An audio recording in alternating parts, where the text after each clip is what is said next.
द्वितीय विश्व युद्ध के दौरान अमेरिका ने जब जापान के हिरोशिमा और नागासाकी पर बम गिराए, तब दुनिया ने पहली बार परमाणु शक्ति का विनाशकारी चेहरा देखा।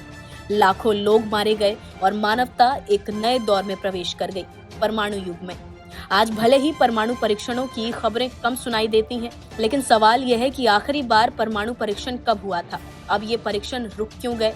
क्या वे सच में जरूरी हैं? और आज किन देशों के पास ये घातक हथियार मौजूद हैं? पहला परमाणु परीक्षण 16 जुलाई 1945 को अमेरिका ने न्यू मैक्सिको के रेगिस्तान में किया। इसका नाम था ट्रिनिटी टेस्ट।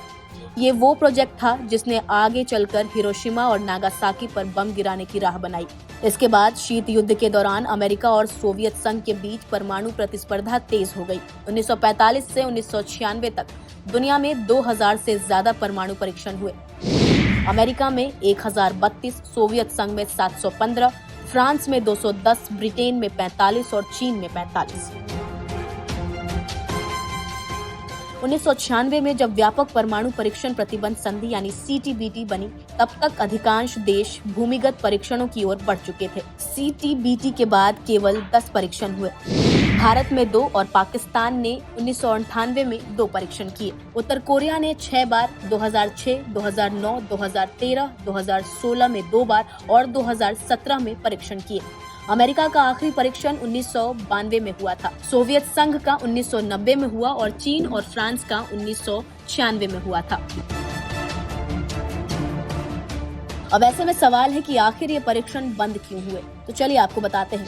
1950 से 1980 के दशक तक खुले में किए गए परमाणु परीक्षणों से पर्यावरण और मानव स्वास्थ्य को भारी नुकसान हुआ। प्रशांत द्वीपों, कजाकिस्तान और आर्कटिक क्षेत्रों में रेडियोधर्मी प्रदूषण फैल गया। लाखों लोग कैंसर, जेनेटिक म्यूटेशन और पर्यावरणीय असंतुलन के शिकार बने।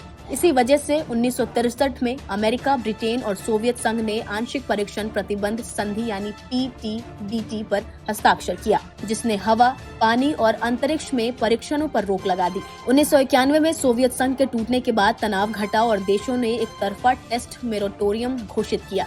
1996 में बनी CTBT यानी comprehensive nuclear test ban treaty ने सभी प्रकार के परमाणु परीक्षणों पर प्रतिबंध लगा दिया।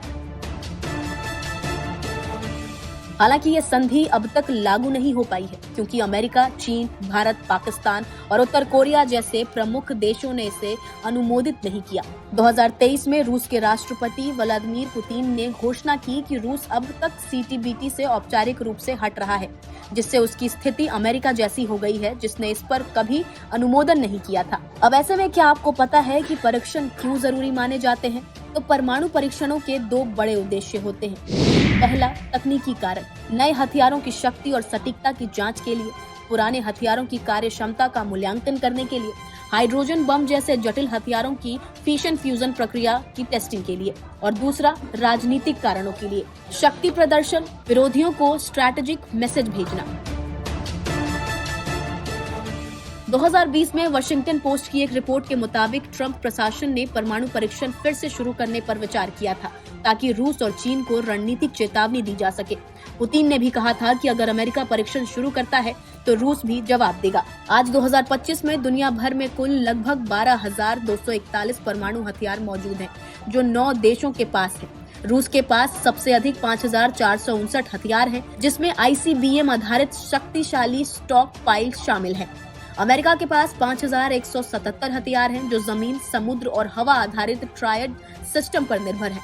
चीन तेजी से विस्तार कर रहा है और उसके पास 600 से अधिक हथियार हैं, मुख्य रूप से GF-41 मिसाइलें। फ्रांस के पास 290 हथियार हैं, जो सबमरीन आधारित हैं, जबकि ब्रिटेन के पास 225 हथियार हैं और वो अमेरिकी तकनीकी पर निर्भर हैं। भारत के पास 180 हथियार हैं, जिसमें अग्नि मिसाइलें शामिल हैं और वो नो फर्स्ट यूज नीति अपनाता है। पाकिस्तान के पास 170 हथियार हैं, मुख्य रूप से नासर मिसाइल प्रणाली। इजराइल के पास अनौपचारिक रूप से 90 हथियार माने जाते हैं, हालांकि वो इसकी पुष्टि नहीं करता। उत्तर कोरिया के पास लगभग 50 हथियार हैं और वो वांगसोंग मिसाइलों के साथ सक्रिय परीक्षण करता रहता है। रूस और अमेरिका मिलकर विश्व के 90% परमाणु हथियार रखते हैं। 1986 में दुनिया में परमाणु हथियारों की कुल संख्या 70,000 से अधिक थी, जो अब घटकर करीब 12,000 रह गई है, जिनमें से ज्यादातर रूस और अमेरिका के पास है। वर्तमान में रूस, अमेरिका और चीन तीनों अपने परमाणु हथियार भंडार को आधुनिकीकरण कर रहे हैं। रूस और अमेरिका अकेले दुनिया के 90% से अधिक परमाणु हथियारों के मालिक हैं। 1986 में यह संख्या 70,000 से अधिक थी, जो अब घटकर लगभग 12,000 रह गई है। फिर भी रूस, अमेरिका और चीन तीनों अपने परमाणु भंडार को आधुनिक बना रहे हैं। यानी हथियारों की संख्या भले घट रही हो, लेकिन उनकी घातक क्षमता बढ़ती जा रही है। क्या ये शांति का युग है या नए परमाणु सशस्त्र दौड़ की शुरुआत? सवाल ये भी है कि अगर एक बार फिर कोई देश परीक्षण शुरू करता है, तो क्या बाकी देश भी उस रास्ते पर लौट आएंगे? क्या हम सच में परमाणु हथियारों से सुरक्षित हैं या बस एक खतरनाक भ्रम में जी रहे हैं? आप क्या सोचते हैं? अपनी राय हमें कमेंट में जरूर बताएं।